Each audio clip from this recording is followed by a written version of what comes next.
I think that to be very, very clear on what you want to do with your private practice, I think sometimes people just go into private practice without being clear what's your end goal, and also be clear about the tools you're taking into private practice, in the sense of, yes, you've got the therapy tools, but things like thinking about it like a business, thinking about your own marketing, getting good business mentors like yourself.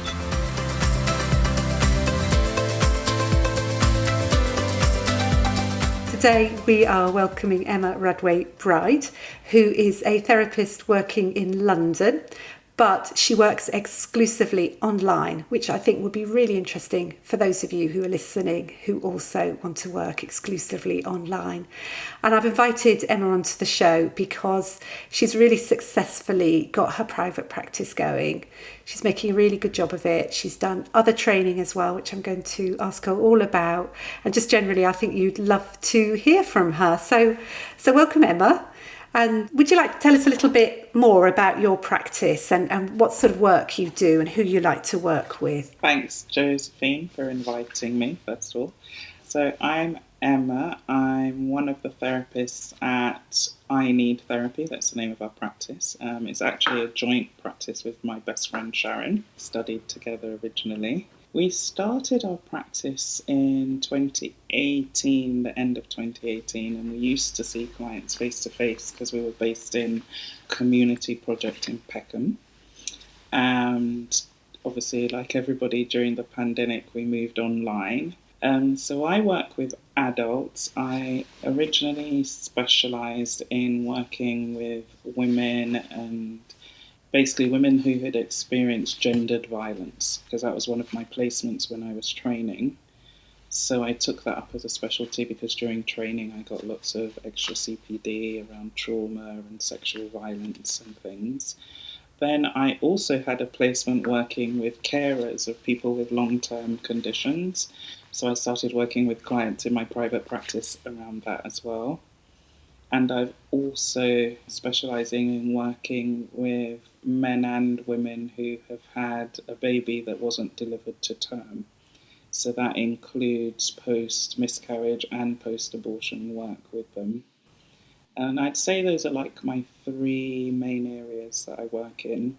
Mm-hmm. Although, obviously I work with people come with all sorts of other things, anxiety, depression, and all the usual world and human conditions we experience. I noticed from your profile, and I was fascinated by this, is that you've done a lot of work with Babette Rothschild. Is that the case? And yeah. Do supervision for her, is that right? Yeah, I do supervision with her. With her, so, yeah. Yes, Babette, when I was training, I first got introduced to her work because obviously I was working with very traumatised clients, mm-hmm. and my supervisor at the time had recommended reading Babette's books, which were a great help. Then in 2018, I saw that she was coming to London to do some in-person training around mm-hmm. somatic trauma therapy, which was her area. So I joined the training and really embraced everything around trauma and her tools and stuff. And then during the pandemic, she actually approached some of us that had trained with her because obviously everybody was stuck where they were, and Babette lives in LA. So she asked us if we would help with assisting some of her courses, mm-hmm. because when we were training in person, there were assistants there that, when you break out into groups and stuff. So we came up with a model of working online and training other therapists. So since then, really, I've been working as one of her team of assistants, mm-hmm. and then we also have meetings with her, and we can bring clients and have, supervision with her when we have difficult clients. So it's quite a team of us working with her now, and we train people. It's a 1-year program for therapists, broken into 3 parts. So. Yeah, so that must bring in a sort of good aspect of something different to your work generally as a therapist, to be working with other therapists, doing the group work and supporting them in their learning. It's really good because you get exposed to so many people, because a lot of the therapists, not just UK therapists, they're all over the world. We've done people in Romania, Ukraine, America, Canada, everywhere. Yeah. So it really sort of helps you to extend your knowledge of therapy across the Yeah. world. Yeah. And also because I feel like I'm learning each time as well. Each time we do the course again, it's like refreshing. So Sort of helping to deepen the experience as well for you. And I think because I know sort of a little bit about the stuff that you've talked about, because obviously I've known you through Good Enough Counsellors for a long time. And just to say at this point that Emma, back in 2020 when we first all locked down, Emma was part of my live challenge group, which seems ages ago now. That was the best thing I ever did. Oh, brilliant! So Emma came on to practice with other people how to do live feeds online, and it was sort of quite new to a lot of people at that point, wasn't it? But that group really got to know each other, because we spent about 2 weeks just sort of going online, sharing lives and sort of sharing our lives, really, didn't we? And it meant that we sort of formed a really supportive group, and that was the start of Therapy Growth Group. But just to say, actually, because this will go out before I do it, I'm actually running another live feed challenge in July. So look out for that, because I'm going to repeat it for the first time I've done it. I will have done it since 2020. So I don't do it very often. It's one of those lovely things where I got to get know to Emma. We will circle back to it in a minute. But I think one of the things that sort of stands out to me, Emma, is, and I was fascinated about this when you told me your story recently about when you set up in private practice, is quite often you seem to be in the right place at the right time. Yeah, I was in the right place at the right time with Babette, which was fascinating, but also with my supervision at the time, because when I was still studying, I had a really great supervisor that had a thriving practice. And when I hadn't even considered going into private practice, because I was working full-time as a scientist and had a job I really loved. And actually counselling was a bit of a coincidental thing, because I'd originally gone to learn how to do flower arranging. And the day I went to the place, the flower arranging course was already full and the counselling table was next door. And I was like, oh, what's that? Oh, wow.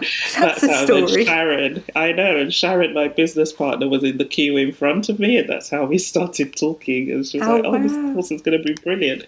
And I signed up. But then, so when I had my supervisor during my placements, because one of my placements didn't provide supervision, so I had to find my own supervisor.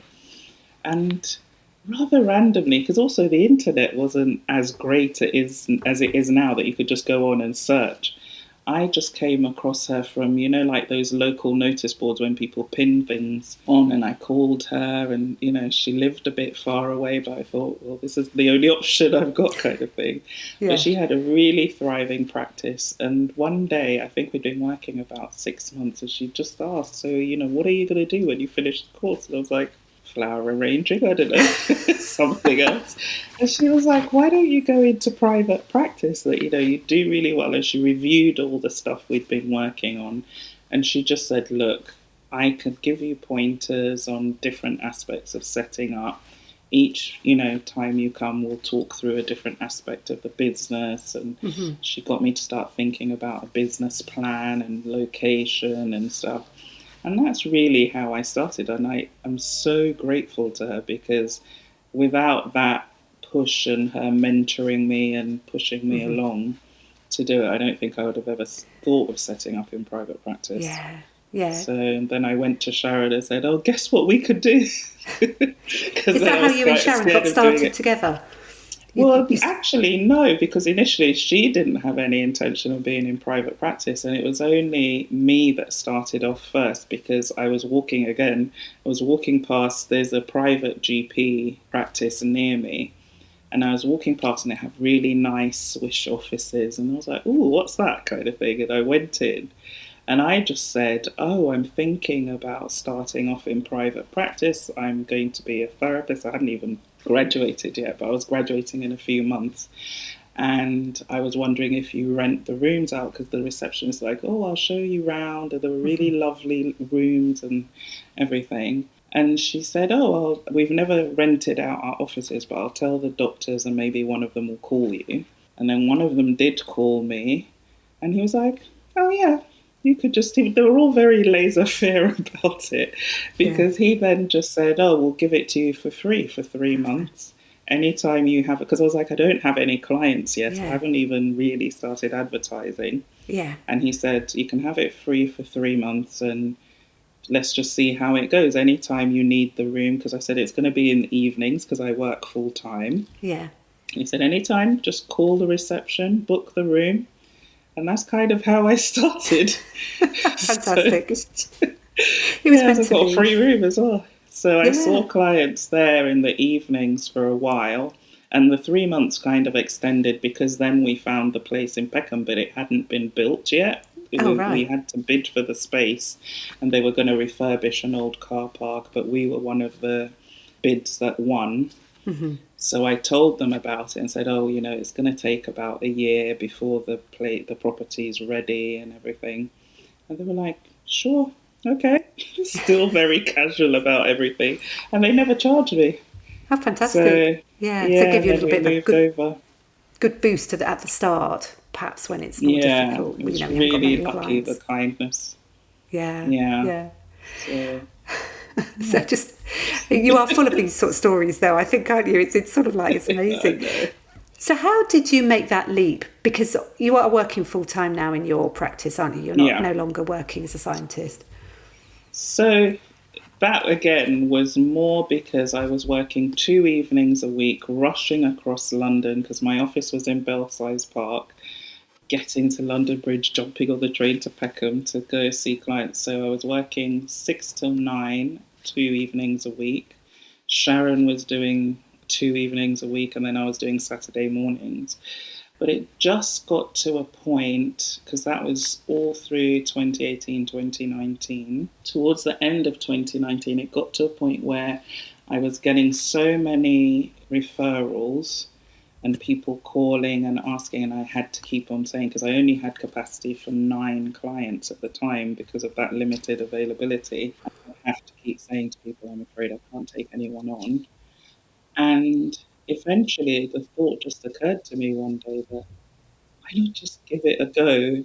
Worst case scenario, I can always go back and get a job if it doesn't work. So I handed in my notice, and I had a 3 month notice period anyway. So, I handed in my notice, and then, yeah, November 2019 into full time, sat there for the first day. But by the time because I had the 3 month notice period, I'd started booking in clients. Yeah. So So from the you, very first Monday in private practice, I had people already booked in. But then the pandemic I hit. was going to say, Actually, before the pandemic, our office caught on fire and they had to close the building. Our office building, the fire exit caught on fire, and they closed us for a week. And again, I think that was really lucky because that week we had to, like, in an emergency, go online. So I didn't know anything about Zoom or working online at the time, but we basically had to do it all in a week because the buildings were like, you can't come into the building. yeah. And I didn't want to cancel all my clients for the week. So we actually set up on Zoom. That was in January 2020. Oh, wow. And then the pandemic hit. We were already like set up for Zoom and everything. And that was like really lucky as well because we Yeah. didn't have too much thinking to do to just go online. Yeah, all that disruption that we went through right at the beginning. And all our clients had practiced because of the week in January. They were all familiar. So once I sent out emails saying, okay, we're going to be online, they all had the links. They were fine with it. It sort of all fell into place because when you told me, you were there in sort of November 2019, you sort of know the clock starts ticking March 2020. It's all going to Yeah. change. So, Yeah. So did you find you got really busy during that time as well, during the pandemic? Because I know a lot of yes. people went into a bit of a quiet time initially, but for you, it just got busy, did it? For me, it got really busy because I had originally designed my week, like, because I was going into working on my own as well. I thought, well, I'm not going to work on Mondays and I'm not going to work on Fridays because I can choose my days. Basically, Yeah. I'm working for myself.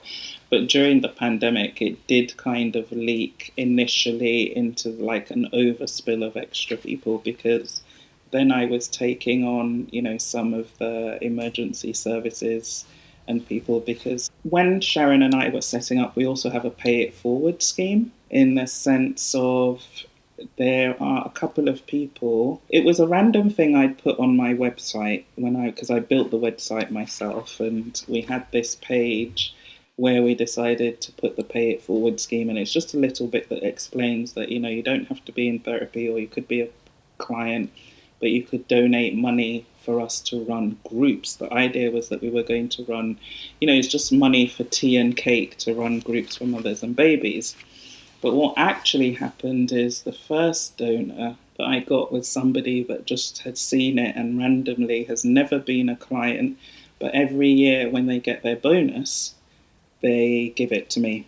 Oh, and wow. It basically funds 6 sessions for free for people that wouldn't otherwise be able to afford therapy. How and then fantastic. I've had a few clients that have read it on the website as well, and I have a pot that they know the account details and they just donate to it.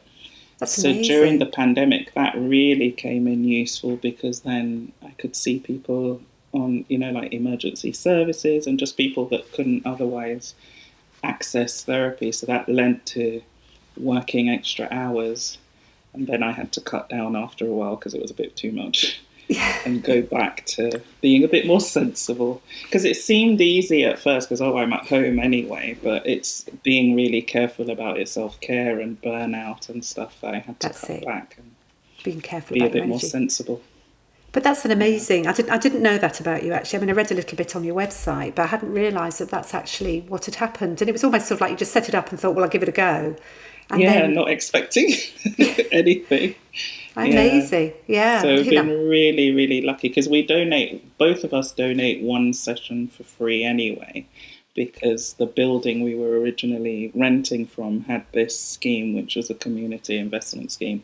But even though we moved out of the building, we've still kept that going anyway. But the pay it forward has been really, really good, because even when, with the current economic crisis, I've had clients where, their finances have been a bit shaky, but then that just means I can then offer them, because they've previously been paying, I can offer them 6 sessions. Sometimes we can stretch it out to make it fortnightly so that they get more time and stuff. But when they've got a new job or finances are a bit better, they start paying again, which is fine. So. I mean, I had that when I had therapy, because my husband was made redundant, and the therapist said to me, we can reduce your fees. Sure enough, it was okay because he got another job, but and I was able to start paying her again. But it was really helpful to help me bridge that time when actually it's a really sort of scary and worrying time. So to have that support was really useful. And for me, it's also quite, because I'm single and I haven't got any, this is my only income. Where the pay it forward works for me is that the client gets it for free, but I still get paid, because I can't, I can give 1 or 2 sessions away free, but not that many. Yeah, that's it. And just going back to self-care as well, I know you're very careful about your self-care, aren't you? Would you like to tell people what you do to sort of look after yourself? Well, it's become a bit of a thing now. And mainly because we're also starting to do it with other therapists. This actually also started from working with Babette, because a lot of what we were learning was about burnout and therapists getting to a point, because she's written a book called Help for the Helper, which was avoiding vicarious trauma and burnout. And myself and Ness, who's another colleague who we had been on the training originally with Babette, and we're now on her assistant team, we have always been quite careful about self-care, and Ness is into yoga and body movement, and I kind of started copying her. Whatever she'd post, and she does lots of body movement exercises. And then I have an obsession with flowers. So especially even during lockdown, one of the things for me was buying the flowers every week and arranging them. And then I started taking pictures of them and posting them. So for me, that was a bit of my self-care ritual, that as long as I had flowers and beautiful stuff around me. And then it got into the practice of between sessions, I get up and dance or move or do various exercises. And then actually, because Ness is also so much into self-care, we decided to start running retreats together. We ran our first retreat in the Lake District last October. But also from that, Ness then produced a deck of cards. Oh, right, yeah. where each card, she has a deck of 70 cards, where each card is something to do with nature and being back in touch with yourself. So I've kind of taken that on as a challenge now, that I try and do a card a day. And then things like, very careful with my sleep, very careful with my water intake, and just being really well aware. And then I take 1 week off every 6 weeks of client work as well. So that goes into my calendar, that all my clients know that every 6 or 7 weeks I have a week off. So I've got one coming up next week, which is good. But interestingly, because I do that, some of my other counselling colleagues, like this year, they've done the same weeks as well, because we're friends. So we now all have the same week off. But some of my clients do it now as well, because they've found that, it's a good way for them to decompress as well. And it's like, even if I don't go anywhere, it's that week is purely to rest and do as little as possible and be as relaxed as possible. Yeah. And I can kind of see when I'm getting tired by about week 6, I'm really ready for that week. Yeah, because I guess if you're sort of very aware of, doing the body stuff and that sort of thing, that you really you're just much more tuned into your body as well. So you start to notice those signs of tiredness, perhaps at an earlier stage than maybe some others would do. And I think especially because of the work we do, it's so easy to carry stuff without noticing it. And because we are, I think all of us in our profession are born helpers, that we're not born self-carers, which is absolutely something you really have to learn and be quite disciplined with. Because I say, I spend as much time thinking about and executing my self-care as if I was on some kind of regimented physical regime. Because the minute I forget about it, my sleep goes to pot and I'm all grumpy. And, so I have reminders on my phone and everything. So I stay on track. So it's a real sort of like discipline in a sense, almost like like physical training. It's sort of mental health training in a sense, something like that. I think it's crucial, because the worst thing that can happen is to get burnout or vicarious trauma and not notice. Because I have seen people go over the edge into burnout, and it's hard to come back. How do some of the clients sort of appreciate that 6-week break? Do you ever have any problems where they sort of think, oh no, I don't want to break, I want to carry on? Or do you find that people do 6 weeks and then not come back afterwards? Or, because that's the things that people worry about. Yeah, I've never had any feedback from anyone. I get them reminding me, because like in the past 2 weeks, I've had a couple of clients go, oh, what week is it off again? It's the next 2 weeks, isn't it? So it's kind of, they've just got used to it. And I think because I do work with people quite long term as well, because of the kind of trauma we're working with or whatever, I've never had anyone not come back from the week off, because it is something I explain, and I explain why I take that time off and stuff as well. So it'd be, it's up to them. Maybe they haven't voiced it, but it's up to them if they don't come back. If they're going to say, oh, because my therapist took a week off to rest, that's fine. Yes, it's not necessarily your ideal client if they leave for that reason. So and how do you manage your sort of income needs with taking like a week off every 6 weeks? Do you have like a set number of clients? Do you put your fees up to cover that? Or tell me a bit more about that. Well, it's interesting, because all I've ever done is use your income calculator. Oh, right.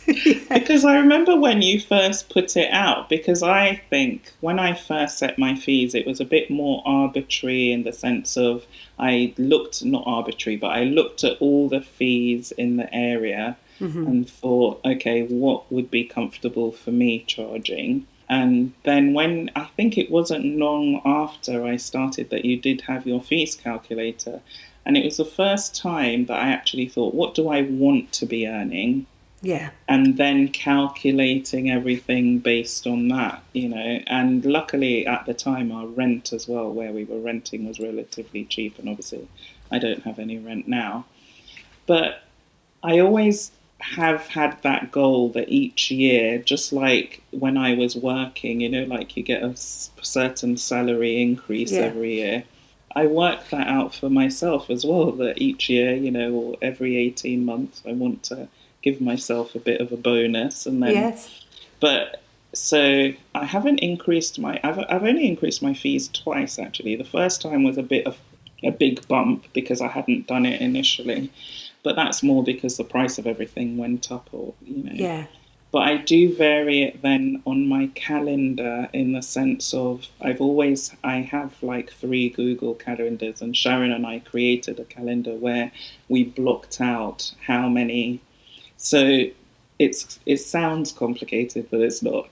It's like I have 28 potential slots available in a week, but I only ever fill anything between 15 and 20. But so that it always fits with people's work, because so many people are working from home. There are a couple of people that don't have flexibility at work, so they have the same sessions every week because it's evening.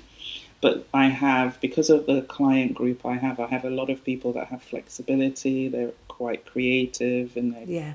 careers and stuff.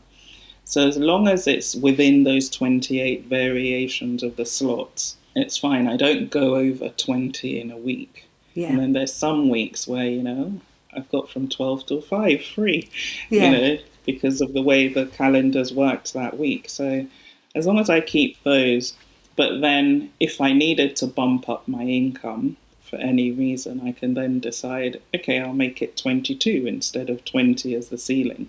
There are some weeks, especially when I get back from holiday. The week I get back from holiday is usually a horrendous week because everybody's booked in for that week. Like, oh my God, you've been away for a week. But then Yeah. it always evens out. So, And you're coming to it yeah. fresh by then, so you can cope, I Yeah. expect, with that really busy week. Yeah. Yeah. And I'm a really strong believer in I get the clients that I need or want at the time, because I always think, someone's come to an end, and in my head I think, oh, I've got, 2 people have come to an end, I've got 2 spaces, and then just serendipity, I can never say the word, serendipity, Yeah. suddenly I'll get 2 inquiries from people, and it's just like, oh, I happen to have 2 slots. So, the slots Yeah. don't stay empty, and I have a waiting list as well, so... So what have you done to generate that sort of level of inquiries? Tell me about how you go about your marketing, what you found useful. Well, the main thing I did, especially during lockdown, thanks to your group, was because I didn't actually start using Instagram until I think 2019, but I was just posting the, nice quotes and things like that. Yeah. And I was always very, very camera shy. And then I did that challenge with you and doing all the live videos and stuff. And it's not that I suddenly ran out and did live videos, but it just made me so much more comfortable with taking pictures of myself and little videos. And I actually found that then I started experimenting with my engagement, and I found when I showed more of myself, I actually got better engagement than when I was doing all the, nice therapy like quotes and rainbows and flowers and stuff. And it kind of just built from that. And then people need to know you and like you to buy a product from you. Yeah. And I think I've always used that premise of that's how I then started building on referrals, because before lockdown, even when I was in the office, I looked at all the cafes in our area. I drank a hell of a lot of coffee at the time, but I worked out there were 5 cafes in the area that sold coffees and breakfast. There was a yoga studio, and in the yoga studio also had a coffee shop. So what I used to do was, on the days when I was in the office, I would go to each day I'd go to a different cafe, get a coffee, talk to them, ask them about their clientele. And I think over time, it's then you become a local, because they've seen you at least once a week for the past how many weeks. And eventually people ask you, oh, so what do you do? And I already had an elevator pitch ready. Yeah. I already had cards. I had printed postcards. So like the yoga studio eventually said to me, oh, you can put some of your postcards outside, because I had these postcards about 5 things you do if you're stressed, or 5 things you do if you suffer from anxiety, like practical tips like have a bath and things like that. So I'd printed those postcards off. So I started getting people from the yoga studio would say, oh, I picked up your card there. the coffee shops started referring people. I've gone to the same hairdresser for like 30 years. So my hairdresser's a really local guy that tells everybody about me. But I think that was the thing. It was like getting to know, and even during the pandemic, when all the local businesses first closed, a lot of them opened up with it, like in my area, with just a little window selling coffee or whatever. And again, I then targeted the ones near to me, not only because I was looking for business, it's just I was trying to support local business in the sense of if I go to each coffee shop and have a coffee, at least they've got customers coming. So Monday would be one person, Tuesday would be the next person. It was like my time out during lockdown. But then I haven't stopped doing that even after lockdown. So actually in my area, people are always amazed, like, how do you know so many people? It's like, I talk to these people for years now, because we're 5 years later or 4 years later. But I think, and then at the same time, I was doing the same on Instagram and, snippets, not self-disclosure, but snippets about my flowers or my dog or things that people feel that they know something about you, they trust you. So I get quite a lot of referrals now, even though the only place I advertise is, I do advertise on Counselling Directory, but I think like everybody, the inquiries on that have gone down. But most of my referrals now are word of mouth from locals, or from, I get Instagram, and like people DM me on Instagram, but I always say please email me once they DM me, or LinkedIn, because I also a lot of my posts from Instagram I kind of modify them for LinkedIn. Fantastic. So yeah, I think that's just so interesting. Thank you for sharing that approach, because it's sort of like, so often people rely on the online stuff, but actually what you're doing is talking about, just getting out there, but not in a pushy way. It was sort of more, oh, how are you? How's your business going? What's happening? And just letting them get to know you. And then eventually they asked you about your business. So yeah, exactly. For those of us who are a bit shy, I think, we don't have to push it, do we? It's almost just, building relationships. Because I'm definitely not a seller. But, I am shy, and I always say sometimes I can be an extroverted introvert because I'm all out, but I'm quietly sitting in a corner. But I think after a while, just all the local cafes, they do notice when you're there all the time, because they're businesses as well, and they want to recognise that they're also supported by people in the locality. Like my area, they even do a 10% local discount for you if you're a local resident and stuff like that. So it's like they know you're there. Yeah. And eventually they talk. That's fantastic. Yeah. And like I say, you're supporting them by going in, especially during COVID. Yeah. Amazing. That's really good coffees. Story, I think. Yeah. I have to have decaf coffee, but had to cut down on the coffee. Well, it's not saying you're going to every coffee shop every day, is it? So it's a lot. But that would be, I suppose that's sort of like could be another sort of way of doing it. Part of my marketing budget. Yeah, spend it on coffee. Just sort of moving on, I hope this isn't too personal a question, but do you think sort of like being a woman of colour has impacted you in terms of like your marketing, or has that made you perhaps more shy in terms of publishing your photos or anything like that, or has that not really featured? I think at first it did, because it's interesting, I was more concerned of judgment from within the counselling community than from the public, in the sense of, coming out of the norm of what's expected in our stereotyped mind of what a counsellor looks like. Yeah. I think I was more conscious of that, especially, like it worked for me in one way in censoring me, but it also works for me in another way in when I was posting something, I would then think about, is this too much self-disclosure? So it kind of helped in that sense, but I was always conscious of being watched in that sense, because I was also conscious of lots of counsellors follow me but don't ever engage with my content. So it made me a bit paranoid.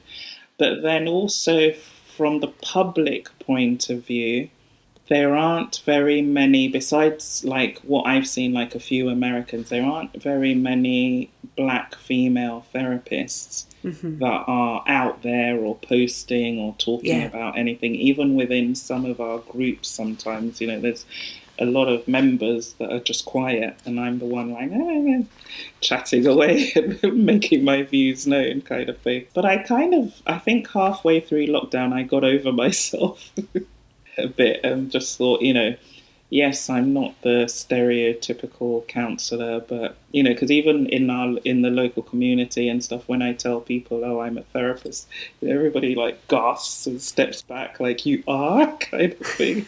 They're always shocked, like, "Yeah, Really? what did you expect?" Yeah. But That's I really think interesting. it hasn't adversely affected me that I know of.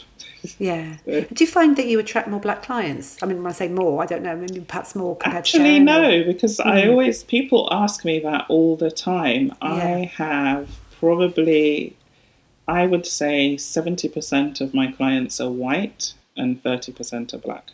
Yeah. And it's interesting because I always ask every client, and the first 3 questions I say to them is, why therapy, why now, and why did you choose me as one of like icebreakers. I've had a lot of white clients actually say to me they chose me because I was black during lockdown, because I think of all the Black Lives Matter, things that were going on in society at the time. There were a lot of people that thought, actually, I don't have any, like a few have outright said that they didn't have any day-to-day engagement with any black people. Yeah. So when they were getting a therapist, they thought that might be a good idea. Yeah. To actually seek out a black therapist. So it's quite interesting. And sometimes it's because you're the polar opposite to them as well that helps them in some way. And I think that's a really interesting observation to make as well, because I think often we think that people won't. I mean, certainly when I've spoken to sort of other women who are black or Asian therapists, they've sort of said, "Oh, will people not choose me because I'm like this?" And so it's really interesting to hear you say that actually people choose you precisely because of that, because they want someone who's so different. Yeah. I've had white men for exactly the same reason would say, that because I'm different from any, and I think it's something about not representing anyone within their sphere that they've come in contact with, so they then don't feel paranoid about saying anything, because I suppose maybe if you're talking to someone that could be your sister, your mother, or maybe might censor you a bit. So especially as with the sort of things that you are actually seeing your clients for, being able to have someone who feels so different is probably really helpful if they're disclosing quite traumatic stuff. Safe. Now, the other thing that I know is quite sort of interesting about you, this is another of one of your moments. Tell us about tapping and your EFT and how you got involved in that. Okay. So I was on another course because I am also a serial learner and I sign up for everything. And I was on an eating disorder course, and the trainer said something, this was like day 4 of the course, said something that, an EFT is a really good adjunct to working with eating disorders. So I scribbled down EFT, not knowing that there were 2 types of therapy that are called EFT, the acronym is EFT. So I always get this wrong, there's the emotions focused therapy that is EFT, and there's the, as I'm having a brain blank, the emotional freedom technique, right? Yeah. So when I just put in EFT into Google, and I think she had said emotions-focused therapy at the time, but when I put EFT in and read, looked at courses and stuff, I came across this course that had brilliant reviews, and I signed up for it, paid. It was like in a couple of months and everything. And then the first day of the course, it was online, the guy starts talking about tapping. And I'm thinking, oh my God. So I'm furiously Googling. And then I realised, I've signed up to the wrong thing. This is emotional freedom technique. I meant to be on an emotions focused therapy course. So I thought, okay, it's fine. I've paid the money, but it's fine. At lunchtime, I could just not come back and send a really polite email to say, make an excuse. So this was like 9 in the morning, but by lunchtime I was hooked. Really? Like, oh my God, this is so good. And he was such a good trainer as well. And it was just everything, the background on it. So I just thought, okay, I'll stay the first day. If I'm not sold, then I'll send him the email. But by the end of the first day, I was like, I'm going to learn everything I can about this. So that's how I ended up completing the level 1 and 2 in EFT, and then started to incorporate it in my therapy, and actually works so well for a lot of my therapy clients, especially if they get really dysregulated in sessions. We can do a bit of tapping. And the brilliant thing about it is because you can teach them how to do it for themselves as well. So quite a lot of them learn how to do it for using it for sleep or whenever they are dysregulated in their normal lives and stuff. So yeah, it's one of my favourite things now. Discovered by accident, yeah. I remember when I first started doing tapping, I was quite resistant to the idea because, this is a sort of, typical me, just a load of mumbo jumbo, Focus. Yeah, that's it. Do you find that you get that sort of reaction from people, or how do you handle it within the session? Especially because that's how I reacted. I was like, oh, what the... Because you're from a scientific background as well, so, that might well play into it, yeah. That's the thing, because there is some understanding of why it works, but on the face of it, if anyone presents tapping to you as a way of resolving trauma or resolving your emotions, everybody will be like, yeah, right, kind of thing. So yeah, I do get clients that are skeptical, but again, it's just a tool. I always present things to people. I'm like a mechanic. I've got a toolbox with various tools in, and I use different tools for different people. So if I present you with a tool and you're not particularly fussed about using it, it's fine. I've got another tool. If you don't want the hammer, I've got the spanner. So I do present things in that way. Mm-hmm. And if they're skeptical, there are some people that'll be skeptical and go, all right, let's try it then. Mm-hmm. And then when they feel better, they're like, wow, how did that work? I'm like, I don't know, but it worked. But it works. Which is a place I've got to as well, I think. I do find it helpful. Yeah. Yeah, and I use it on myself as well. Do you? Yeah, it sort of helps you to regulate, like you said, when you're sort of sleeping and stuff like that. Yeah. Yeah, to get a good night's sleep. It's brilliant. Yeah, that's really interesting. Could you tell us a little bit about life coaching as well? Because that's another sort of branch of something that you do, isn't it? Yeah. So that came actually from my current clinical supervisor, because, again, she's really good at looking at how you can expand your business. She's a very good businesswoman, and always challenging you on, so what do you want to do next with your practice? Yeah. And I think at the time, that was when all the uproar about Scoped or Scoped or however you pronounce it had come in. And she said to me, it's always good to have something else if everything goes, up the creek without a paddle kind of thing, because it just was in such turmoil at the time that we just didn't know what was going on. So we kind of brainstormed on what are the alternatives of things that are not the same but run parallel, that you could incorporate into your business or have a separate business on the side.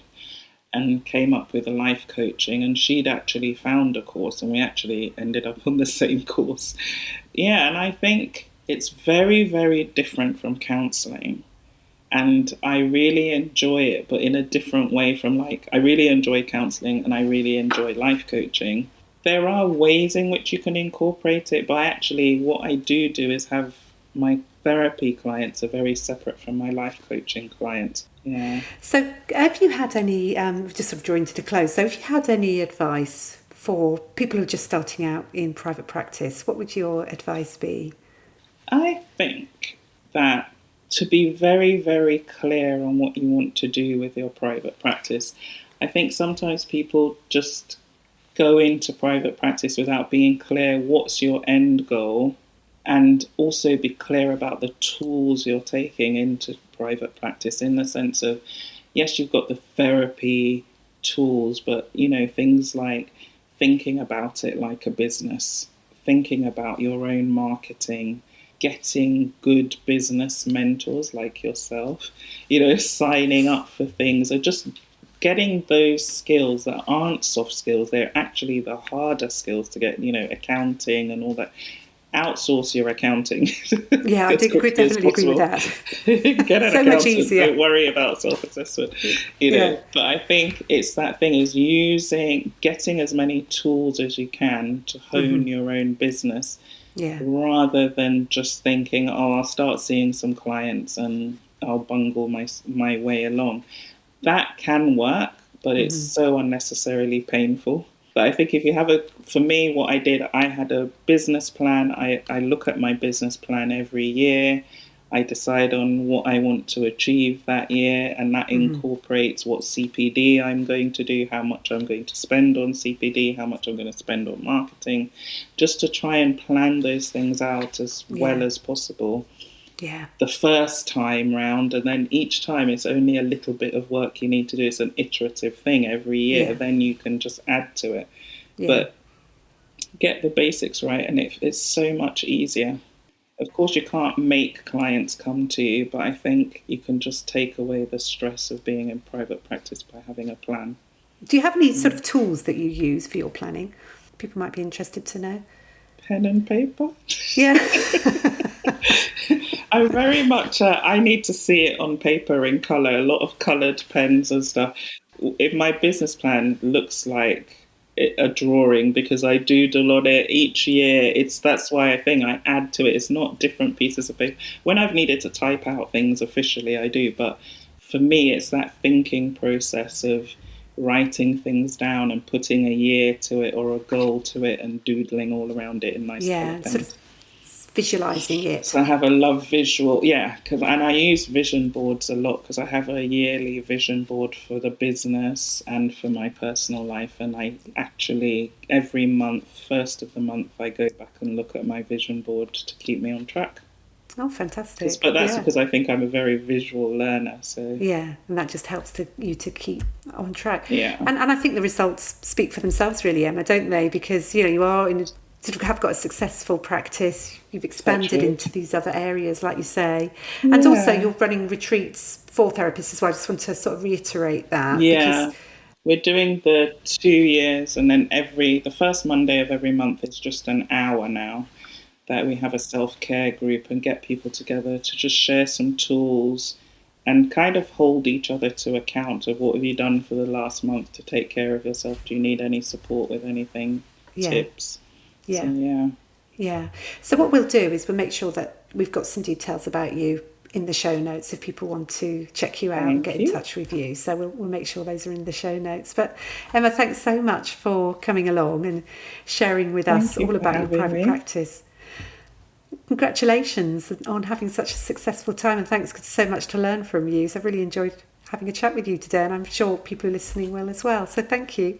Well, thank you. I have to thank you too, because I do genuinely say that between you and Jane Travis, I wouldn't have learnt so much about private practice, and I've really, really enjoyed being part of the group because I pick up something from you all the time. Brilliant. Well, that's why I'm here. So, thanks so much, Emma. I loved listening to Emma's experience of creating her private practice, and I think she shared some great lessons there.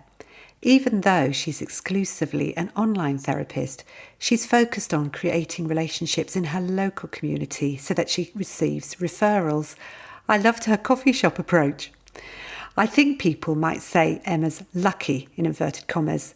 I'd say she's always good at finding opportunities and saying yes. For example, to Babette Rothschild, finding her first room to practice from, setting up the Pay It Forward scheme, and making the most of the EFT course when it was the wrong sort of EFT. Emma really is inspirational, and that's why I invited her on the show. I'm glad to have played a part in her growth. And if you'd like access to the fee calculator she spoke about, you can find it on my website, josephinehughes.com, and I'll pop a link in the show notes. And I'm running the live feed challenge again in July 2024, so do keep that in mind if you'd like to gain some more confidence for your social media marketing. As Emma said, mentoring helped to get her started in private practice and grow it further. So if you'd like some mentoring with me, just get in touch. Thanks for listening. Do come and join my Facebook community, Good Enough Counsellors. And for more information about how I can help you develop your private practice, please visit my website, josephinehughes.com. If you found this episode helpful, I'd love it if you could share it with a fellow therapist or leave a review on your podcast app. And in closing, I'd love to remind you that every single step you make gets you closer to your dream. I really believe you can do it.